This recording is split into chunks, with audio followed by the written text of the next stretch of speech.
안녕하세요. 오늘 저희가 함께 살펴볼 자료들은요. 자녀의 게임이나 미디어 사용 문제에 대해서 좀 상당히 흥미로운 접근법을 보여주고 있어요. 단순히 뭐 얼마나 오래 하냐 이런 시간 통제 문제를 넘어서요. 가족관계, 또 영성, 그리고 아이의 어떤 건강한 성장 이걸 중심에 놓고 이슈를 다루고 있거든요. 네, 보내주신 자료들이 바로 영성과 관계 중심의 게임 및 미디어 교육에 관한 글들의 발췌본들인데요. 이번 분석의 핵심 목표는 이 자료들이 게임과 미디어를 그냥 단순히 오락거리나 뭐 걱정거리 이렇게만 보지 않는다는 거예요. 이걸 어떻게 가족 간의 소통이나 연결, 더 나아가서 인격이나 영적 성장을 위한 기회로 삼을 수 있는지 그 구체적인 아이디어를 좀 파악해 보려고 합니다.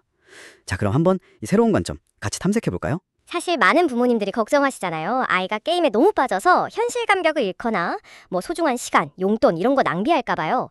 특히 아이가 혼자 방에 들어가서 게임만 하고 있으면 이게 관계에 뭔가 문제가 생겼나? 이런 신호일 수 있다는 경고도 자료들에서 좀 보이더라고요. 저도 이 부분은 좀 공감이 가는데요. 네, 바로 그 지점인데요. 이 자료들의 독특한 시각이 여기서 드러나요. 게임 자체를 무조건 문제다 이렇게 보기보다는요.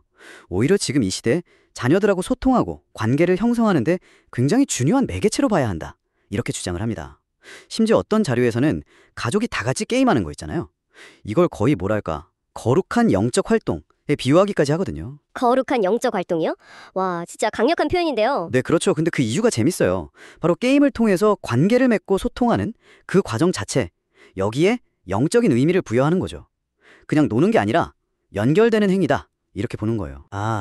연결. 단순히 같이 게임하는 걸 넘어서 그럼 이걸 어떻게 구체적으로 배움이나 성장의 기회로 만들 수 있을까요? 그냥 같이 시간만 보내는 건 아닐 텐데. 맞아요. 바로 그 점인데요. 자료들을 보면 가족 게임 시간을 감정 조절이나 협동심, 또 좌절을 견디는 어떤 인내심, 그리고 서로 화합하는 법을 배우는 일종의 훈련장처럼 활용할 수 있다고 제안을 해요. 훈련장이요? 네.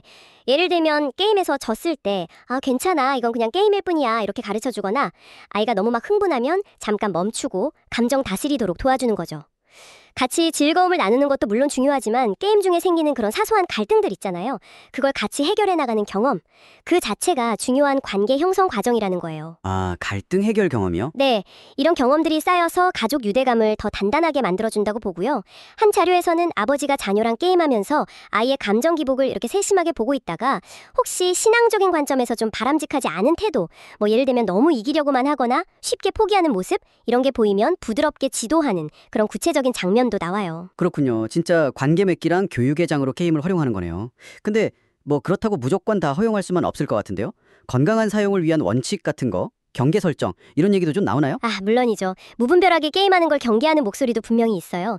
특히 그 게임 내 현금 결제, 우리가 흔히 현질이라고 하죠. 네네, 현질. 이건 절대 안 된다고 처음부터 딱 가르치는 게 중요하다고 강조하고요. 또 기본적인 책임, 예를 들어 숙제를 먼저 다 끝내고 나서 게임을 하도록 하는 그런 규칙의 필요성도 언급이 돼요. 더 나아가서는 그 왜 끝없이 비슷한 행동 반복해야 하는 게임들 있잖아요. 노가다성 게임. 네네, 있죠. 그런 게임의 어떤 본질적인 허무함, 이걸 아이가 좀 깨닫게 도와줘서 이게 왜 시간 낭비가 될 수 있는지 스스로 이해하도록 이끌어주는 것도 중요하다고 지적합니다. 그냥 하지 마. 이게 아니라 왜 이게 좀 가치 없는 일인지를 스스로 생각하게 만드는 거군요. 정확해요. 규칙 설정의 궁극적인 목표는 사실 통제가 아니에요. 그보다는 자녀가 자신의 소중한 시간과 에너지를 어디에 쓰는 게 더 의미 있고 가치 있는지 스스로 판단하고 선택하도록 돕는 데 있는 거죠.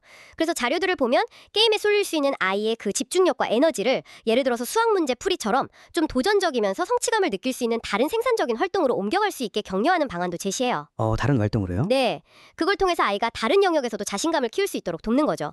그리고 때로는 좀 현실적으로 네가 좋아하는 게임 마음껏 하려면 하기 싫지만 해야 하는 일, 뭐 숙제 같은 거 이것도 먼저 책임감 있게 해야 한다. 이런 교훈을 주는 것도 필요하다고 말하고요. 결국 이 모든 접근법의 진짜 바탕에는 부모의 역할이 정말 결정적이구나 이런 생각이 드네요.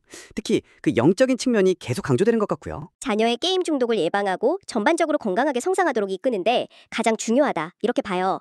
근데 흥미로운 점은요. 부모가 자기의 어떤 완벽하지 않음, 부족함 이런 걸 자녀 앞에서 솔직하게 인정할 때 있잖아요. 네. 그럴 때 오히려 자녀가 부모가 아니라 하나님을 더 의지하게 되는 그런